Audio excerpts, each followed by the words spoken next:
Ushindi ndio huu hapa, umefika nyumbani sasa. Arusha kutokea Dar es Salaam. Tulifurahi mno. Jamani tucheze. Yaani ni uhakika kabisa, haina longo. PMBet ni yenyewe. Ni www.pmbet.co.tz. Bwana, uwanja wa RS Berkane kama unavyoshuhudia unaonekana kabisa uko tayari kwa ajili ya mchezo wa kesho wa hatua ya fainali dhidi ya klabu ya soka ya Wekundu wa Msimbazi Simba.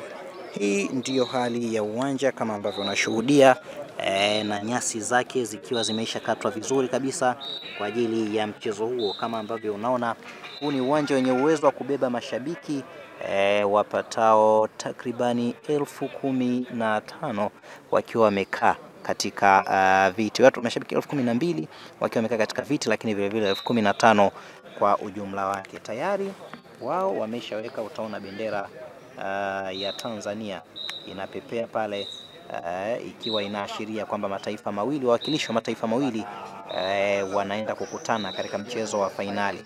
Tunaona kuna bendera ya Morocco, ya taifa la Morocco, kuna bendera ya CAF, kuna bendera ya michuano ya ngazi ya klabu, kombe la shirikisho iko pale ya njano na CAF ile nyeupe, lakini mwisho kabisa pale kuna bendera ya Tanzania ambayo inawakilishwa na Simba katika michuano hii ya kimataifa ngazi ya klabu kwa upande wa bara la Afrika. Lakini uwanja, nyasi kama unavyoona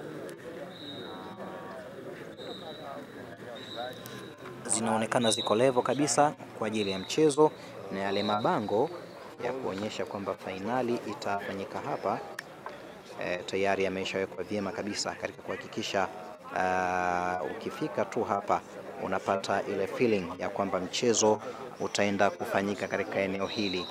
Na hii ndiyo hali ya uwanja kuelekea katika mchezo wa kesho wa klabu ya soka ya Simba ambao watakuwa ugenini kuvana na RS Berkane katika mchezo wa fainali mkondo wa kwanza wa kombe la shirikisho barani Afrika. Endelea kufuatilia PMTV, utakuwa unajuzwa mengi kwa namna ambavyo yanakuwa yanaendelea kutoka hapa katika uwanja wa manispaa ya Berkane nchini Morocco. Lakini uwanja upo katika hali nzuri na uko tayari kwa ajili ya mchezo wa fainali kama ambavyo unashuhudia.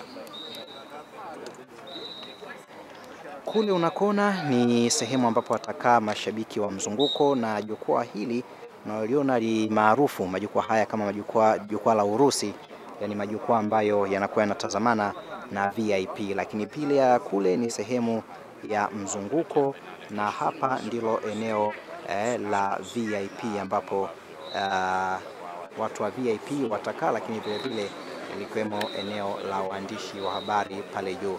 Wanaendelea kutufuatilia kupitia PMTV, utakuwa unajuzwa mengi yanayohusiana na mchezo huu.